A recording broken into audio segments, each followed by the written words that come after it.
Well, hello, welcome Bulldogs. How's everyone doing? Good? Can I get a little more excitement? Are we good? Okay. We're here talking about Black excellence. Got to be excited.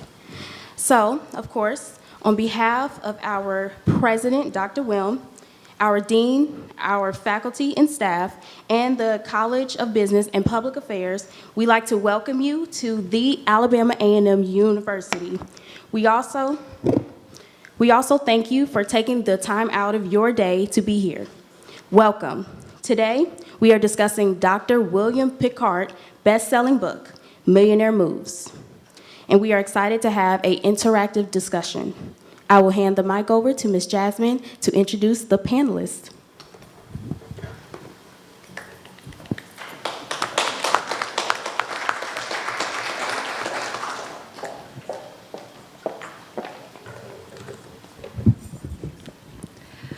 Greetings, everyone. My name is Jasmine Laurie, and I am a sophomore logistics and supply chain management major from Ames, Iowa. And today I'm here to introduce the panelists. Okay, so to the left of me, I have DeAndre Grandison, who is a graduating MBA candidate with a concentration in supply chain management, and he is from Auburn, Alabama. And then next to him, we have Natalie Collins, who is also an MBA candidate, who has a concentration in human resources, who is from Louisville, Kentucky. Next, we have Erin Blue, who is also an MBA student with a concentration in business administration, who is from Montgomery, Alabama. After that, we have Jordan McNeil, who is a senior marketing major from St. Louis, Missouri. And then lastly, we have Trinity Poplar, who is a junior who is majoring in entrepreneurship, who is from Huntsville, Alabama.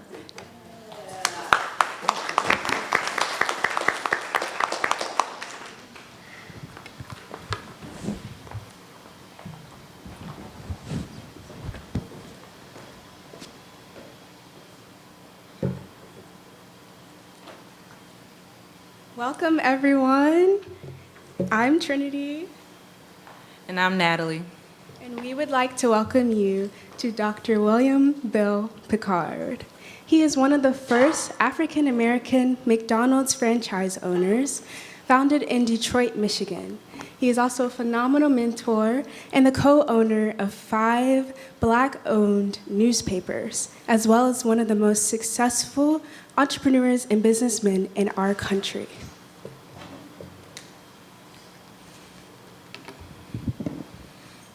To add to his accomplishments, Dr. Pickard is the chairman of the Global Automotive Alliance, which was founded after his franchise with McDonald's. He is also the co-managing partner of MGM Grand Casino in Detroit, and as well as the CEO of Bearwood Management Company, and we welcome him to the Hill. Hello. How's everyone? I'm looking around the room and I see familiar faces. And of course, that gives me comfort. That makes me feel even more relaxed. Oh, Mike. Hello? Okay, this is even better. There are only 2 or 3 things about me that are very, very important. One, I'm from a little town called LaGrange, Georgia. LaGrange, Georgia is about 30 minutes from Atlanta, Georgia by telephone, a little bit of town.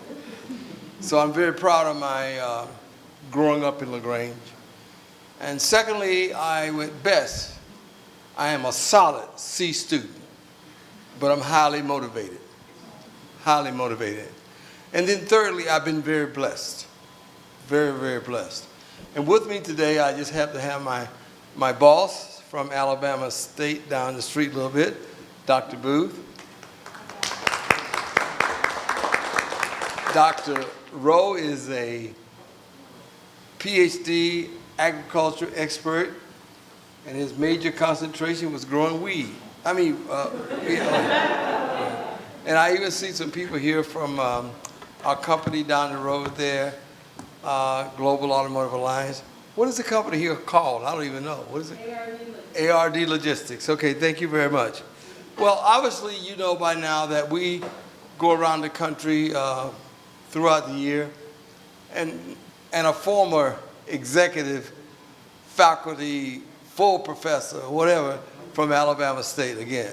So I'm just happy to be here, and I will take a few moments to just walk you through my journey in life.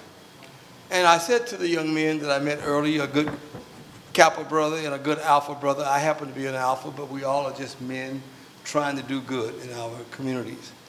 But my life has been beautiful. God is able to do whatever. It doesn't matter. And I like to start out by always reminding people, one, the world is not fair. The world is not fair. Some people are born in the barrio. Some people are born in the right zip code. Some people are born on the wrong side of the tracks. Some people are born on the right side of the tracks. I was born on the rough side of the mountain, and that has made me what I am today. So the world is not fair, but I have a profound belief, deep belief, coming from a solid C student, and that is that no matter where you're from, no matter where you were born, no matter what your zip code is or was, you can accomplish anything in the world if you put the work in. I quote Drake throughout my book, and Drake says, you know, one day your idol will become your friendly rival. And that's not necessarily a negative statement. It's just about how life is. And so those of us who have been blessed to be able to wake up in the morning with a portion of our minds and get up and go about doing what we love to do, congratulations. And the others who don't have that kind of intent and desire, I hope you find it rather quickly. So Bill Pickard is from LaGrange, Georgia. We moved from down south to up south at a very early age. I guess I was in the ninth grade when I moved down south, up south. And I'm very proud of the fact that I was not a great student. I was not an A student. I was not a B student. They referred to people like me as silent C students. Didn't bother nobody. Nobody bothered me. And you just went through life and you went through high school. Did not do well. I'm from LaGrange. My dad had gone to Fort Valley, so I thought I would always go back home and go to Fort Valley. I couldn't get into no valley. I think I had an ACT of 11, and something had gone wrong in my life. And luckily for me, I met a white woman who had been my English teacher. And by the grace of God, Langston Hughes, all the great writers that I had learned about in LaGrange, Georgia, were always top of mind with me. And I knew that better than I knew anything else. And she said, why don't you go to community college? And I did. My grandfather didn't call it a community college. My grandfather called it the Lord Have Mercy College, by the way. And so I spent 3 years there at a college in Flint, Michigan called Mott Community College. And that changed my life because I learned how to study. I learned how to focus. I learned how to do those things that I didn't want to do. For an example, I was never good at math. I was never good at English. So I always made sure I studied those courses first. It took me 3 years to get out of this community college. 3 wonderful years of my life. But when I was 29 years of age, I had a PhD from the Ohio State University. So God has been good to me, not because I was the smartest kid in the class, not because I was the sharpest knife in the drawer, but because I put the work in. And I had a very simple philosophy about life. My mother was a day worker. She worked for white people all day. Then she came home at night and cooked for us and all that. I'm an only child, so I had a pretty good opportunity to be special. And so in doing that, I said, my mother works 50 hours a week for white people, so I must put 50 hours a week in the library. And I did. Sometimes I went to sleep. Sometimes I tried to hit on somebody. Sometimes I just sat there and thought about life and to see what I was going to do when I grew up. So if you go to my book, the first thing I talk about is vision. Vision. Vision. You will never be what you cannot see. You must visualize what you want to actualize. Those two things are the fabric of my life. Every morning, every day, no matter where I am, I'm going to visualize something that I want to accomplish that day or that week or that year. And I remember very vividly, I was involved with two men in Detroit, Michigan. The three of us owned, at that time, we owned 2 McDonald's. And Detroit has a street called Woodward Avenue. It's probably the longest street in the city. We opened this big restaurant on Woodward Avenue. And everybody was inside drinking champagne and having a good time. But I walked outside, and I looked down Woodward Avenue both ways. And I said, one day, we're going to have McDonald's all up and down this street. And I have never forgotten that, because that was my way of seeing what I wanted to become. Well, God stepped in, and I think by the time I was 39, McDonald's was no longer the passion of my life. I had become excited about the automobile industry and manufacturing and retailing and dealerships. And so I always kept McDonald's, still have one McDonald's, but I switched over to automotive, and that became my passion, because there's a lot more money to be made, you could hire more people, and you could do more for black folks. So I don't apologize for the realities that money is not my God. Money is not my God. But I put it up there with oxygen and water and air and things like that. So I've tried to always be not where the puck is, not where the ball is. Don't look at where it is today, but try to look at where it's going. Where is it going to be in the next second, next minute, next hour, what have you? And so vision is critical, because there was a lady here in Alabama named Helen Keller. She lived down by Muscle Shoals, Alabama. Her daddy had been a general in the Confederate Army. And unfortunately, his child was born with a handicap, severe handicap. She was blind, so-called unable to hear, so-called dumb, and all those things that we labeled people with back in the day. But the father had money. He had been a Confederate general, and he brought down from up north a lady named Mrs. Sullivan, who became her teacher, her instructor. And Mrs. Sullivan worked with this lady every day of her life. And she became a very bright lady. She was able to communicate with others. She was able to do sign language. And she became renowned throughout the world because she had overcome all these difficulties in her life. And the story goes that she went to Europe and went on a tour around the world talking about her handicaps and how she had overcome all these handicaps. And she came back to America, and they met her in New York when the boat landed. And they said, Mrs. Keller, you've been around the world. You've seen all kinds of things. What is the most pathetic thing you've ever witnessed? What is the most pathetic thing you've ever witnessed? And she said, the most pathetic thing I've ever witnessed is people who have 20/20 sight and no vision. That is a pathetic place to be in your life. You got perfect eyesight, but you have no vision. And I pray for people, especially people of color, who are born with that kind of handicap. Not born with it, but they create it in their lives, whether they're 18, whether they're 28 or 38. They have the vision, have the sight, but they don't have the vision. And so you see, when you talk about people like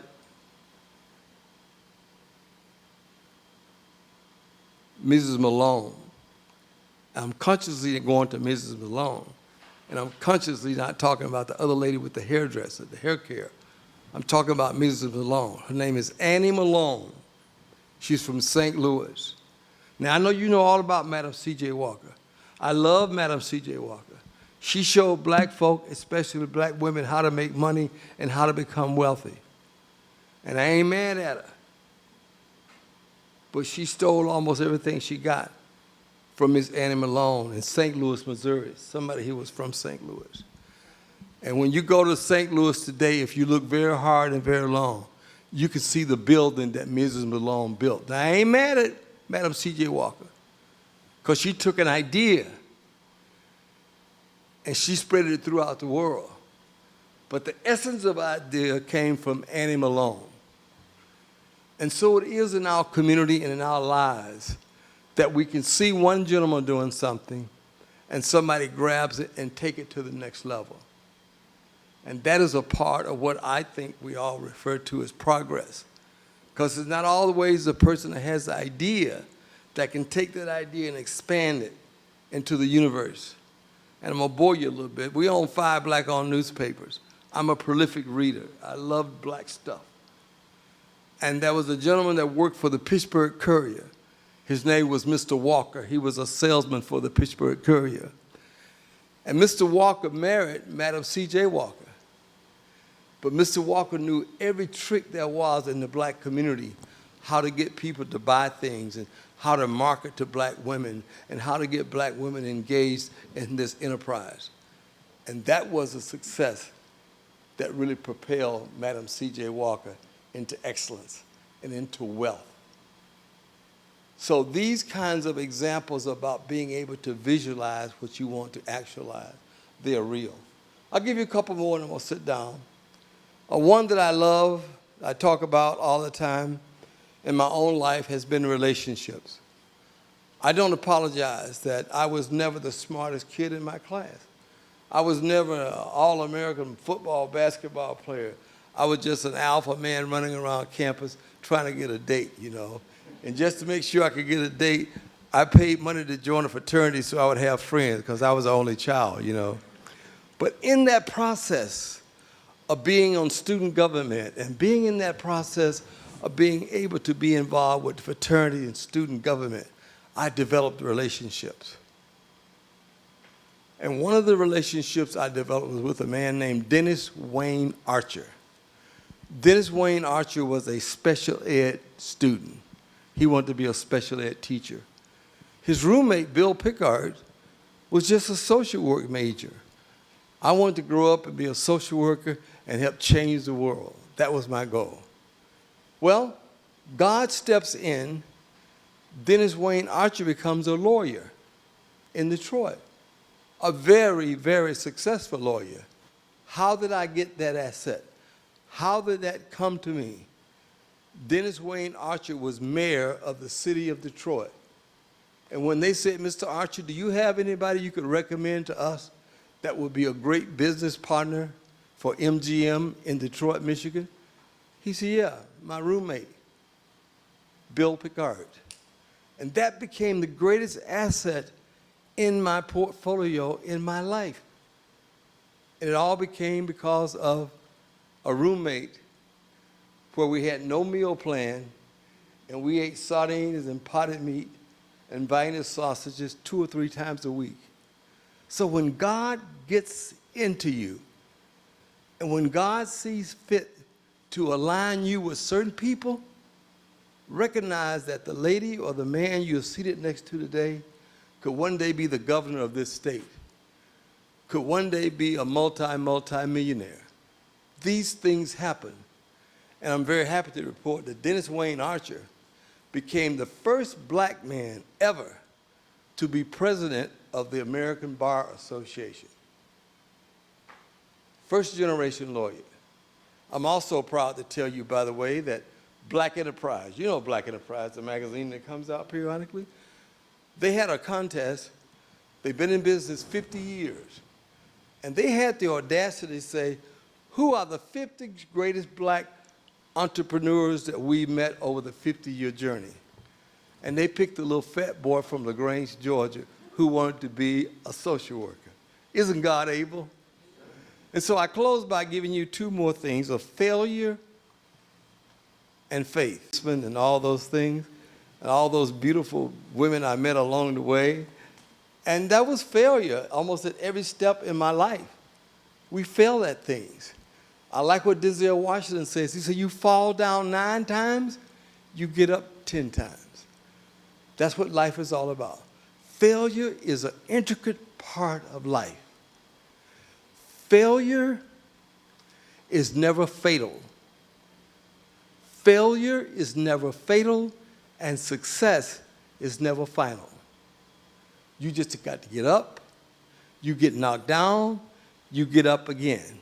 And if you happen to be blessed with 4 or 5 friends, people that you know are going to be with you no matter what happens, what an addition to your team.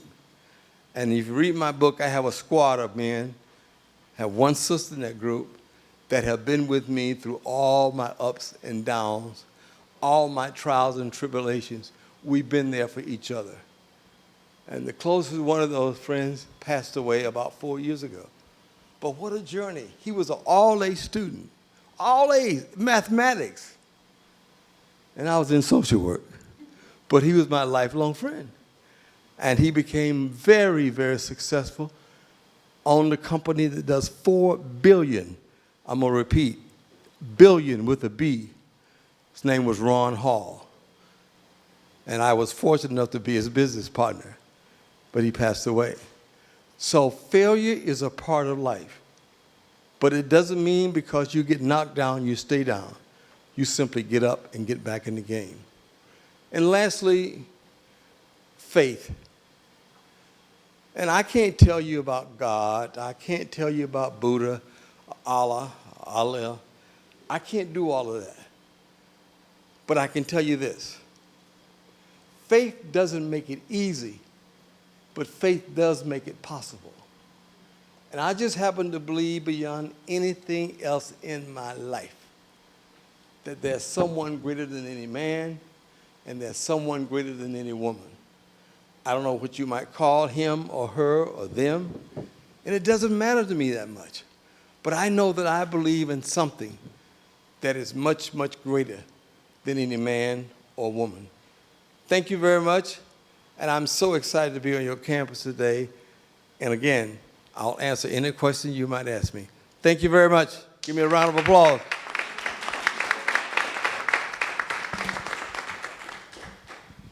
At this time, we will open up all questions to the panelists as well as the audience. So if you have a question out in the audience, you could just simply come over here to form a line. Anybody on the panelists that have a question, you just raise your finger just so we don't have to, clash. So we'll open it up.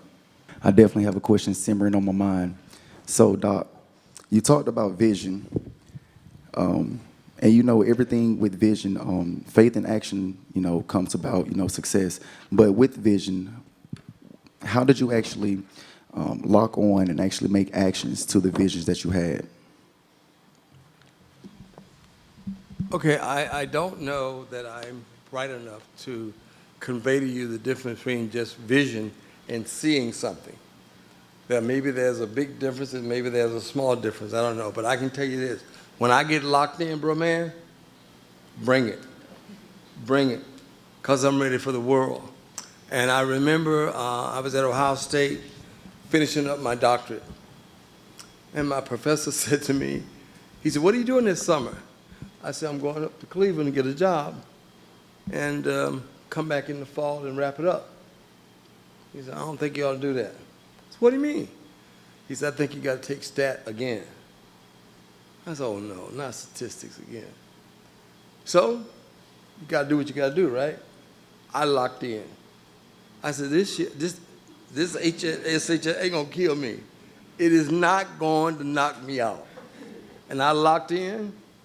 I talked to everybody I knew. I read the 23rd Psalm every night and every morning, but I got to be. And that was my way of saying, this just will not deter my life. This will not stop me from becoming whatever I want to become in life. So I think vision is critical. I look at Stevie Wonder. Look at Stevie. What has Stevie not visualize that he wanted to accomplish in life. Now, no 20/20 sight might not be a part of his forte, but look at his life. And you look at people who have no vision, partial vision, and then you look at people who walk around every day with 20/20 perfect sight, and they don't accomplish as much. So I'm a big one about locking in. When I get locked in, I'm ready. Bring it. Hello, hello. Hello. Hello. Miss St. Louis. St. Annie Louis. Malone's daughter. Hey, who knows? We might be cousins or something. Yes, so you took a student loan out to pay your portion of your McDonald's franchise. What are the steps that you took in order to make that decision, knowing the risk? Yeah. Now I think at that time I was 25 or 26. And I'm from Flint, Michigan. And if someone had given me $10,000 2 or 3 years earlier, I got me a Cadillac with a convertible. You know, I know what I would have done with the money. But at that time, God had stepped into my life. And McDonald's wasn't all of that in those days, but McDonald's was still McDonald's. But this is what God does. I mean, I get up on a Sunday morning, and I didn't go to, you're in grad school, you get a PhD, you don't go to fraternity meetings. But on that particular Sunday morning, I went to the Ohio State Student Union, and I went to the Alpha chapter meeting. And I don't think I went there knowing that I was going to find somebody in financial aid necessarily. But I think I went there knowing that I would probably meet somebody who knew somebody who knew somebody. And then this young man said to me, his name was John Hall. He's Representative Hall's husband at that time. His name was John Hall. And he said, man, John Hall works in financial aid. Go talk to him. I went over there. It was a Sunday. Tuesday morning, he said, meet me in my office at 10 o'clock. And I went over and I told him my story. I told a little lie. I needed the money for apartments, things like that. But he loaned me $10,000. And I took that $10,000 and bought my first McDonald's. No, I had $8,000. We needed $25,000. And my portion was $8,333.33. And whatever I have accomplished today was because I used that money to invest in McDonald's. And I'm going to see Sister Hall today, and I'm going to do something for her today. Even though it's 50 years later, I want to say something and do something for her and her family. And I'm going to do that today. I think it's 6 o'clock. Because God has been so good to me. He's blessed me in so many ways that I can spend a lot of my time now doing what I enjoy doing. And I'm bragging a little bit. Over the weekend, my cousin and I were awarded the Morehouse Candle in the Dark Award. We gave them a couple $1 million for scholarships. And I'm a strong believer that to whom much is given, much is required. And so I've been blessed enough to do a lot of these things that most people want to do in life. But I do know that money that John Hall loaned me, that was a catalyst. But now I'm going to come at you a different way and say, hey, if I hadn't gotten it from him, I was going to get it from somebody, because I believe that. Yeah, you're locked in, yeah. Thank you. Hey, how you doing? Winston Williams, senior construction management major. What's your home, son? What's your home? Where I'm from? Montgomery, Alabama. Okay. Yes. You're Hornet. Okay, keep going. Keep going. Yes. I love them too. So. A lot of people say they're not really into politics, government, and voting. Do you think government, media, and political pressure played a big role in Operation Black Unity and one of your big entrepreneurial deals in McDonald's? You've been reading something, boy. God bless you. No, I think that it's all interrelated, to be very honest, son. I think that whether it's political science, whether it's the black thing, whether it's student government, whether it's the fraternities, sororities, I think all these things work together to help us develop and become what we are and who we are. And I'm 100% certain in my life that I learned my best politics when I was a part of I went to a school where we only had 2 black fraternities, the Kappas and the Alphas. And to get something passed, we needed 9 votes. So I knew my job was very simple. I had to get 7 other white folk to vote with 2 black folk, the Kappa brother and the Alpha brother, to get things accomplished. And that has taught me a lot about life, that coalitions, relationships are critical. When your president was on his way to the Chamber of Commerce meeting, well, I ain't stupid. That's where the money changed hands, you know. Those are the kinds of meetings that we must be in. And I would say this to the sisters today who are so dynamic and doing so many wonderful things. This is a magic moment for women, in my opinion, in the world. This is a magic moment. You got to seize it. You got to work together. You got to forget about who got long hair, who got short hair, who got no nails, who got no toes. You got to forget all that bullshit. You got to work together. You got to work together and band together with other women to create whatever it is in life you want to create, be it money, be it wealth, be it power. But you must work together because this is a magic moment. And I believe strongly that God does things in an order that we might not understand at that moment.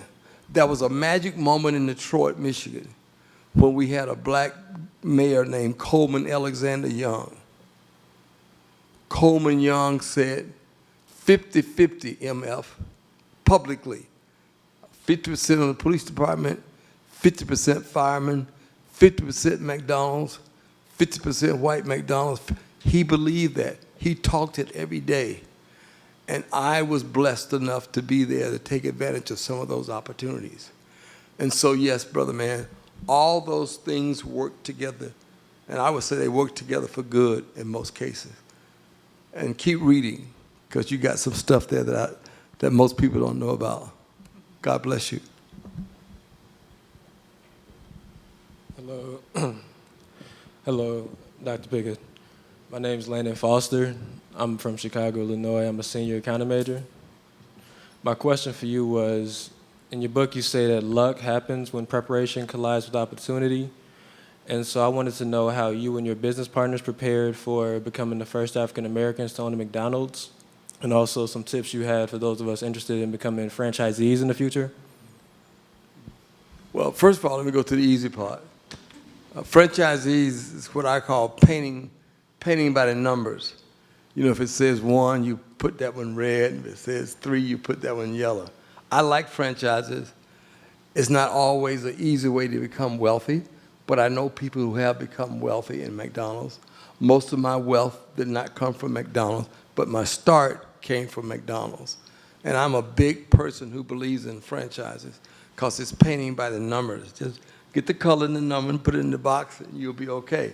You'll make a lot of money. I think almost any franchise has some successes. We came by one today, the Cheesecake Factory. I said, oh my God, you guys got a Cheesecake Factory, you know? And to me, that's a big deal. I don't see a lot of them in a lot of places, but I know they are successful. And I know there's a model that you use to achieve that success, whether it's in a Burger King or Taco Bell, Taco Bell. They all have that special sauce that can make it work for you. In my case, you know, man, it's a strange thing what God does. Because I went to school to be a social worker. And my first job was in Cleveland, Ohio. And I got involved in the black thing, you know, all the way up to my neck. And in doing so, I became involved in the boycott against McDonald's. And we closed McDonald's down. we closed McDonald's down in Cleveland, Ohio. So that young man had been reading. And when we did that, something magical happened in our community. Crime went down. Black folks started working together in Cleveland. And McDonald's came to town to say, okay, let's negotiate, let's talk about what we're gonna do here. And I remember vividly the guy from McDonald's name was Bob Beavers, God bless his soul. And Bob Beavers said, look everybody here can't get a franchise in Cleveland. Anybody here want to go to Detroit? And I started packing. And that was 2 years before I got to Detroit, because I went back to school to get a doctorate first. I went to Ohio State for 2 years. Then I went to Detroit. So when God gives you the vision, brother, and you get locked in, I ain't worried. Because I know there's a path. And luckily for me, I had 2 or 3 guys I had gone to school with who also wanted, they didn't want McDonald's, but when I got through talking and brainwashing them, they wanted it, And ironically, neither one of them became, one guy died at 41, and the other guy just never had, he didn't have it here. He wanted to, but he didn't have it here. So he didn't go to the next level. So it takes passion. You got to be committed. And that's one thing I'll say to anyone here, whether you're a chemist, whether you're a biologist, no matter what you are, if you don't have that passion, if you can't get up in the morning wanting and yearning to go get it, it's going to be a rough ride. But when you can get up in the morning singing and shouting, even in the bad days, even in the bad times, you got to go get it. Because it's in all of us. God has put something in all of us that's different. You just got to decide, are you going to use it? Thank you.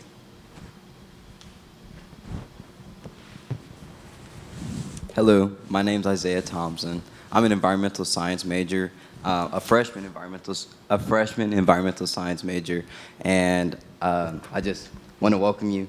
Thank you for coming. Reading the last chapter of your book, you talked a lot about failure. I mean, that was what the chapter was about. And you said failure is like gravity.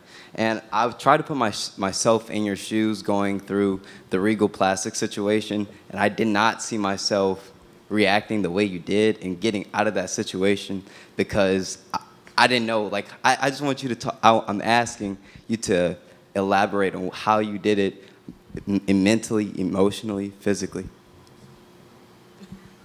Oh, boy. Well,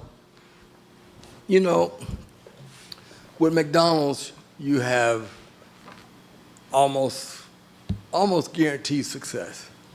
Not guaranteed, but you got a good pattern that you more than likely gonna get out of this when you have a little stumble in McDonald's. Well, I bought this company, and it was an automotive company. And the first 5 years, we hit a home run.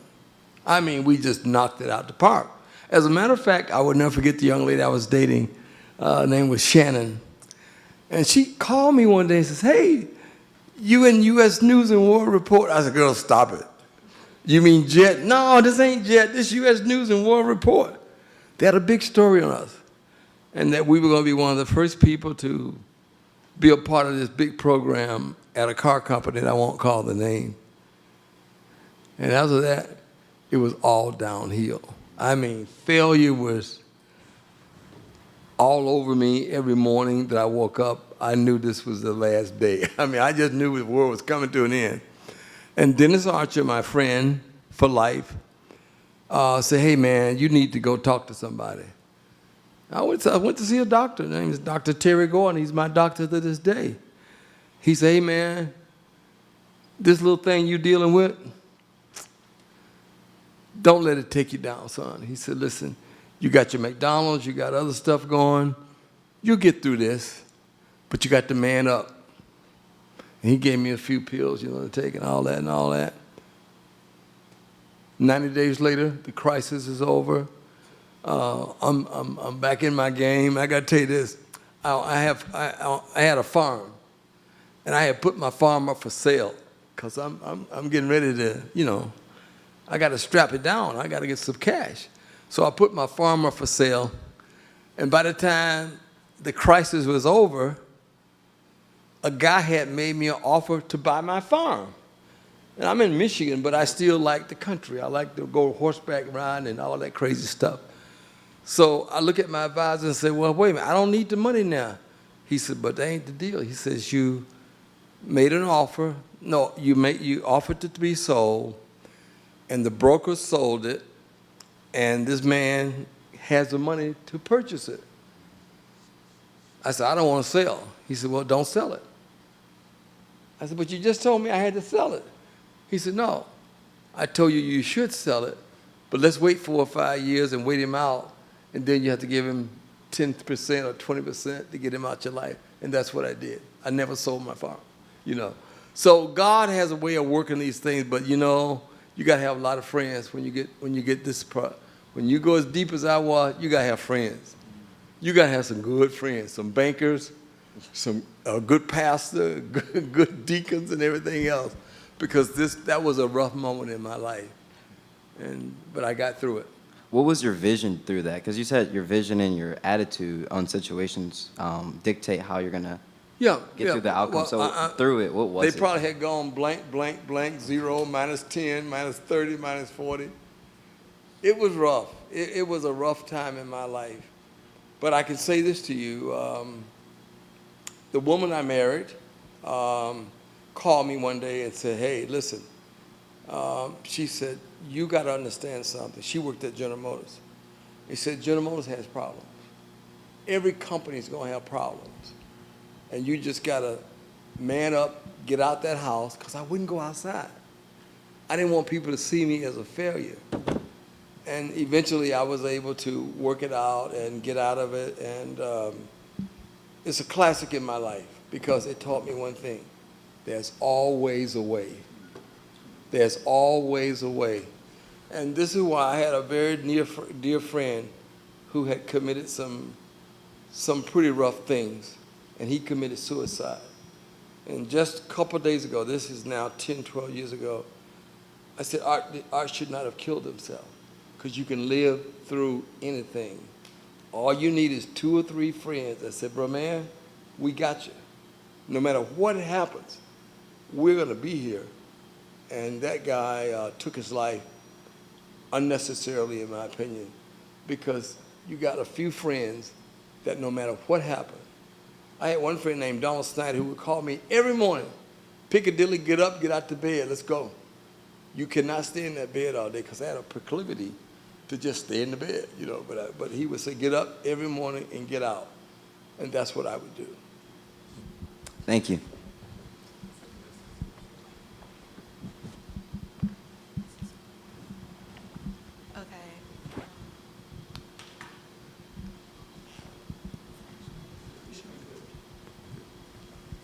Okay, so on page 44, as stated, it says successful people have admitted that they often take time out of their busy schedules just to kick back in their offices, cars, or homes, imagining themselves in a more exciting setting. So when was the last time that you took a break, and what did you do? And would you say that mental health is very important for success? And if so, in what ways do you take care of your mental health? Oh, that's a good question. And especially, I think, the last couple of years, you know, we all been in lockdown, and we all been doing things that limit our going and coming and stuff like this. I love to read, and I like to read about successful people. And I read a lot of books. Now, I don't always finish them. I start at the back in most books, and then I go to the front, you know. But I just read this book on some things about Frederick Douglass. I love Frederick Douglass. I won't bore you, but Frederick Douglass was a bad brother. I mean, this guy was the most photographic person of the 19th century. I'm gonna repeat, a black man was the most photographic person of the 19th century. And on the sidebar here, you know, throwing a little shade, white women loved him. You know, And that was his strength. I mean, he knew how to play that card, you know. And let me give you a little thing about it. When he escaped from slavery, and he ran up to Boston, and when the slave nappers got on him real tight, they sent him to Scotland to get out of the country for a couple of years. And Brother Man is in Scotland, hanging out, speaking against slavery and all that and all that. And he goes by a pawn shop one day, and he sees a violin. No lessons, no Juilliard, no music teacher, no tutors. He picked up this violin and started playing it. It becomes pretty good. But what is the shout? His son becomes the first chair in the Boston Symphony Orchestra. You know, but stuff like that gets me, you know, going like that. But I read, and I love documentaries. I shouldn't say this, but I enjoy being alone. Now, I don't get lonely, but I like to just steal away, and some of that might be only child. And then lastly, I love music. From Beethoven to Maxwell to her. I mean, I just love music, you know. You know, I just love music, and I don't like. Other night, I watched this thing on Marian Anderson. This woman was unbelievable, Marian Anderson, and her church pulled money together so she could take voice lessons to become the great singer she became. And I saw and heard things on this documentary about her I never knew about. And so those are the kind of, my daughter says to me, Dad, who cares about those things? Listen, I do. That's all that matters, you know. But I enjoy those things. Yeah. Did I answer your question? I hope I did. Did I come close? What was the most recent book that you read? The most recent book? Okay, that was easy. That's an easy one. It was George Washington Carver, which I won't bore you with Dr. Carver, but Dr. Carver had a rough life. And I believe Dr. Carver was castrated when he was a little boy. And he had a high squeaky voice. He never married. He never, you know. But he was a great scientist. But he was kidnapped when he was like 5 or 7 years of age in Iowa. And there's rumors that he might have been castrated. And, but he wound up at Tuskegee, and he did so much for black farmers and for there's a farmer here. He did so much for black people, it's unbelievable. But that was the last book I read. And you can always find these little things about black people that you don't know. And when I find them, I go crazy, because it just tells me there's genius. There's genius in this room. We got it. We just got to multiply it, and we got to use more of it every day. I'm talking too much. You're fine. Hello? Okay. Well, as students, as young people, the pandemic has affected our lives in numerous ways, not only in our personal lives, but also what we continue to see on the news, what we continue to read about. How did this affect you and your vision, as well as just your everyday life as, you know, being responsible for all of these things, the financial value of what you have? Yeah. How did this affect you, and how did you, I know we're still, you know, in pandemic, yeah. But like, how are you continuing to go forward? Well, you know, this has been a rough period for all of us. But I suspect the younger you are, the more challenging it has been in many respects. But in my life, it's been funny. I made more money in McDonald's than I ever made in my life. McDonald's just gone through the roof. I mean, sales are just crazy. I mean, like in Michigan, you can't sit down in a McDonald's. So we are doing more business through the drive-through than we did when people could sit down and go to the bathroom and pass out drunk with dope. And you said, my God, but on the other hand, Automotive hasn't been quite that fortunate to have those kinds of sales. But you know, the good thing about having different businesses, you know, when one is up, another is down, another one is down, another one is up. Our newspaper business has been doing better. because there's so many programs out there now where they're trying to keep weekly newspapers going, and we benefited a lot from some of those programs. But personally, I've had some challenges. You know, I live in Florida 8, 9 months out of the year, and I go to Michigan, you know, in the summertime and hang out and travel with Dr. Booth wherever we going. And all of our college tours have been canceled or stopped, or we do them virtually now. So it has impacted my life a lot in that regard. But tomorrow's going to be better. Tomorrow's going to be better. Tomorrow's going to be better. And I now watch a lot more preachers on Sundays. I enjoy good preaching. And so I can see a lot of these guys around the country now that I love and admire, like Freddie Haynes and Jamal up in Atlanta. And these guys are good, great. They preach to my generation. You know, you got to have a little, you know, and I like that, yeah. Okay, so we will have our final question from a student. Afterwards, we will come to a close.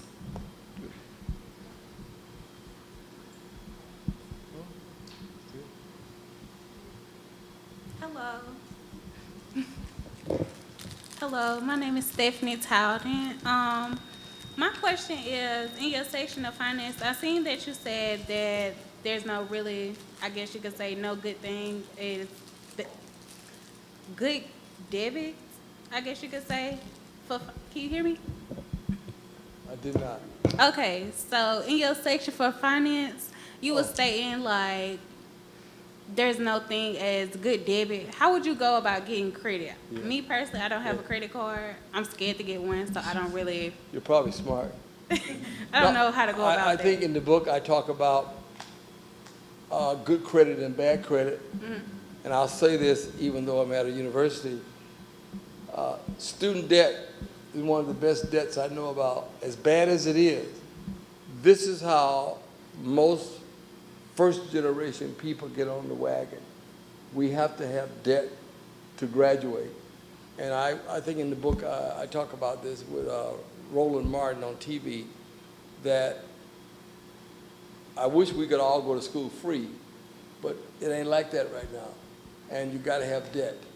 And I said student debt is probably one of the best debts I know about, even though you can't get out of it going bankrupt, you just gotta live with it. But I still say student debt is one of the best investments I've ever made in my life. Now, luckily, I didn't have a lot, but I had some, including that loan for Ohio State I had to pay back. But I paid it back. Okay, so the question is, like, how would you know when to get a credit card? I know you have to pay that back and go into that, but I don't know where to start. Well, I just say this. My granddad would say, if you can't pay for it, why you gonna buy it? You save enough money until you can pay for it. I mean, that sounds simplistic, but there's a little bit of truth in old folks saying, well, if you can't pay for it, why you gonna get it on credit? Save your money until you can pay for it. Now, that's not always the best way to do things, but your fear of credit cards, I'd let it stay with me for a long time if I could. Okay. Yeah, because I think debt will sink you. Debt will kill you.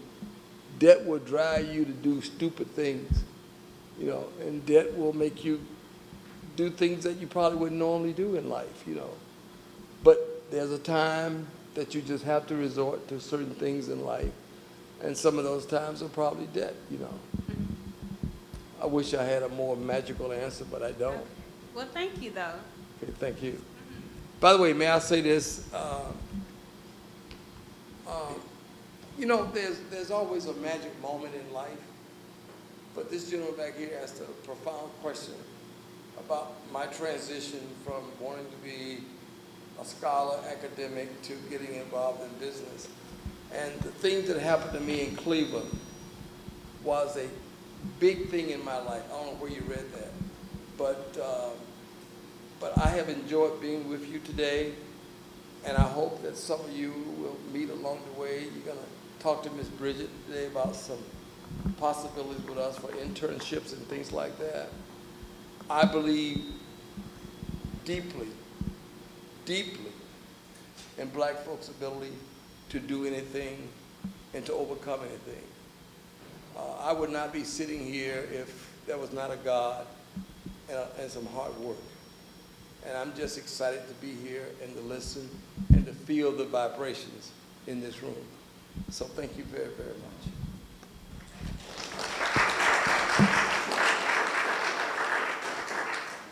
Okay, so of course, before we close, are there any more questions from our panelists that they wanted to ask?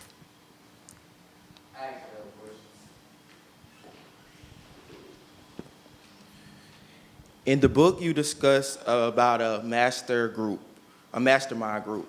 What should me and my peers be looking for adding or creating to our mastermind groups? That's an excellent question. I call mine my squad. And we are very close. We lost a couple guys over the years. But we've been through it. Some good days and some days that were not pretty.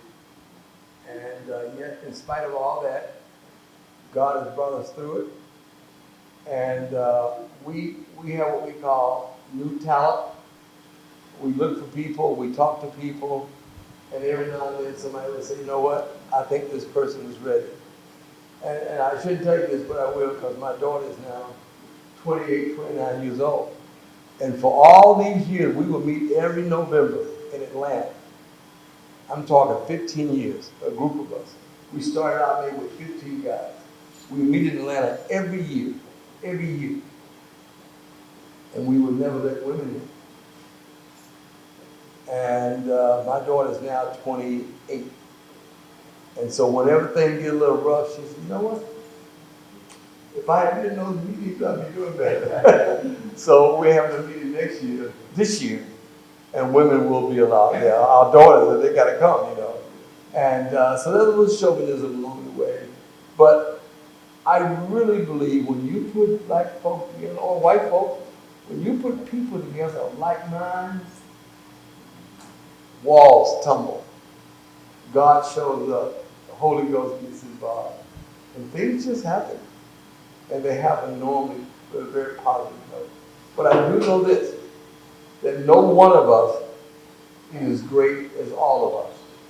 And when you put average minds like mine with some great minds like Ron Hall, the all-age student who passed away, shucks. And Ron's famous statement was always the same. He talked very slow. He always said, why are we trying to make easy hard? We can figure this out. And that was his forte. We can't make easy hard. Anyway. We have a question from somebody on the Zoom link. What are some principles that you have stood by that has motivated you to keep going even when it may have looked like there was no hope? Bankruptcy. Yeah, I mean, that was a rough period in my life. And I talk about it in the book. We talk about it. I ain't ashamed of it. I don't back up. Now, there was a moment when I was ashamed of it, but we came close, very close. But now, God is so good that several guys in my group have had to file bankruptcy. And I remember one called me late one night. He said, Doc, I'm going to file tomorrow morning. That's okay. I said, we'll be there. We'll stand with you. I said, I want you to do me a favor today. What is that? I want you to go home, hug your wife, kiss your kids good night, and we'll be at the courthouse tomorrow morning. We file. 8 years later, 7 years later, he ran one of our best business. And he's doing okay. He's a good Q. He was a Cornell man. But he got into a deal that was a bad deal. He spent too much money early on. So these things happen in life. Bankruptcy is not the end of life for anybody. It is a stigma in our community because we don't always understand how to get in and how to get out. But you get you 2 or 3 good lawyers, and it ain't a bad way to get rid of a lot of the debt sometimes. You know? Now, I'm not advising to do that, but there are ways to handle this. And that's why that group becomes so important. Somebody in that group has had some experience, and they can talk about how do we handle this, how do we manage this. Of course, we got lawyers in our group, and so we've had a heck of a ride. And I want to go back to this group in Atlanta. We started out 15 people. We all were young and full of vinegar. And so one day we went around the room and we said, what about us that's different? And so I said, well, we done made a little money, and somebody would say, well, you know, we all been to college, and da-da-da-da-da. I remember my answer was different. All of us were born poor. And we came out of it. All of us were born poor. And to me, that's not necessarily good or bad, that's just what happened. And yet, in one generation, we had accomplished a lot. Larry Crawford's in that group, of course. Alex Parrish, Ron Hall, all my boys are there. And we all have had a turn to bear. Yeah. I've enjoyed being here, by the way. I feel something in this room that's special. Thank you for inviting me down. Thank you.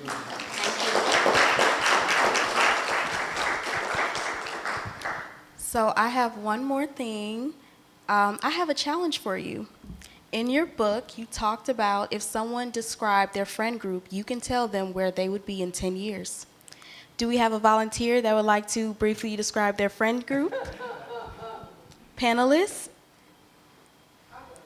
Sounds great. Let's say 5, if you have 5 or less. Okay. Can y'all hear me? Okay. So I have a close knit of friends. We all grew up together. Basketball, Louisville, Kentucky, the greatest city on earth, you know? Louisville. Fast women, slow horses. Ah, there you go. I have a friend who's in nursing school. I have a best friend who's in medical school. I have another friend who has graduated and is now coaching college. I have basketball. I have another friend who, degree fully paid for, is now living her dream as a teacher coaching at her alma mater where she was Miss Basketball of the state. The one thing I'm very proud about my friends is we don't settle. We don't settle. Whoa, go on, girl.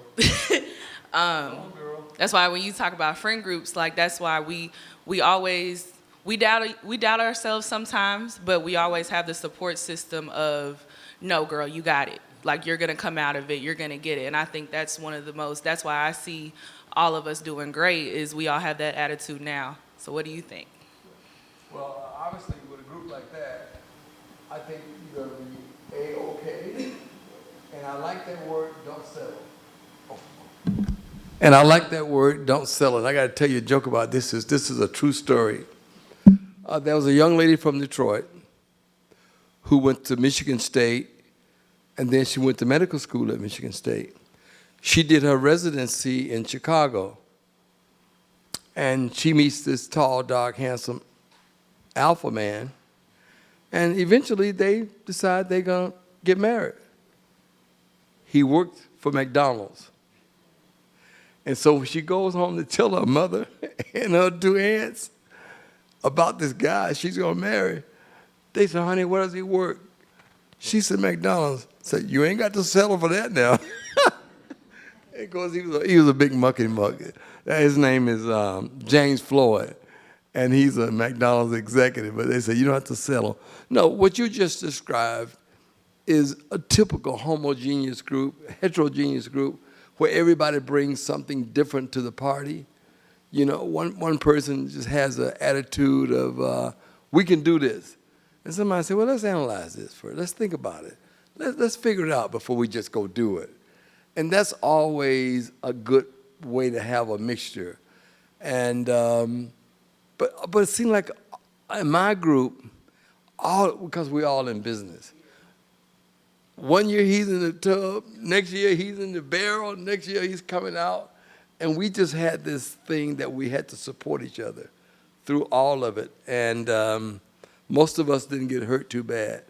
And the good news is 20, 30 years later, we all have had different degrees of success, but we all are okay, you know. And one of my friends has this statement I love. He said, I want all my friends to do good because I don't want you to borrow no damn money from me. That's Roy Roberts. He said, yeah, I want all y'all to do good. Don't be borrowing money from me, you know. And so you sound like you got a picture-perfect group there, babe. Yeah, yeah. And I think men, we like, it takes us to, I mean, I'm a big fraternity man. Some of my best friends are Kappas and all that. But I watch what these women do with this money that y'all raise every year. Like, I think AKs and Deltas all the same. Y'all go to work. Y'all work. Bros, we sit around and talk. And I'm from LaGrange now, and my grandmother's husband was a preacher. And she said, John, you call all the men up to the church and y'all talk about the problem. And you come home and you tell me what y'all talked about, and then me and the women gonna solve the problem. And much hasn't changed in that regard, you know. So keep doing what you're doing, because there is a pattern. And if you get very blessed, you can find one guy who's not quite up to par, and you can bring him in the group and lift him up. And that's always a good sign. And I would say I probably had the worst grades of anybody in my group. But I think today I might have more money than anybody in the group. Yeah. God is able. God is able. But the one thing, the man that gave me the opportunity with MGM, you know, he's probably the smartest guy, second smartest guy in the group. Yeah. Amen. Okay, students, are there any other questions before we close? Any other questions? That's fine. I have a question for you all. My question is for students. What quote or statement in the book resonated with you and why? Okay, come on up. I forget which chapter and page and whatnot, but it was a conversation with your mom. Your mom said, you can't buy happiness, but you said it's a good down payment, and that just made me laugh, because I agree with that. Oh, and the why? The why is because I like myself, I'm not a very materialistic person. I only buy what I need, and I feel that that you set a good example on, like, yeah, money. Like, you need money, like you said. It's the air, like it's up there. It's up there with essentials. But I feel that you can still be joyful without. So yeah, that's why I like it. I tell you one about my mom. When this thing broke about the casino, when the story came out about my casino, my mom called me, boy, have you lost your mind? Gambling and naked women walking around selling whiskey. Your granddad's a preacher. What are you trying to do? And so I listened. You know, she talked. I listened. I said, my dear, I said, she had told me the money was tainted. I said, Ma, it might be tainted money. Only thing wrong with tainted money, taint enough of it. So some of those old sayings that people had, 100 years ago are still very relevant. But I like that one too. You can't buy happiness, but it's a good down payment. It's a good down payment. It's time to get out of here, isn't it?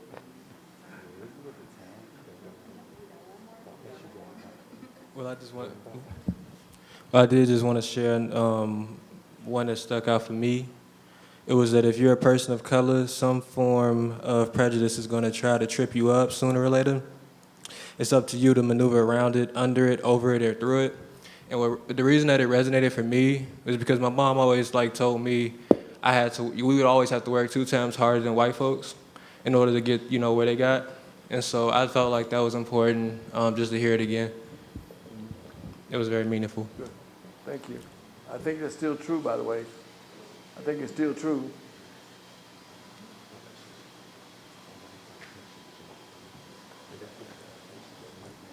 Okay, no.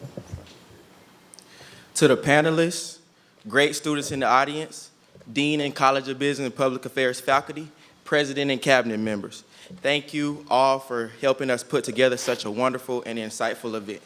To Dr. Picard and his special guests, thank you for bringing so much knowledge and wisdom to the Hill for our future business leaders.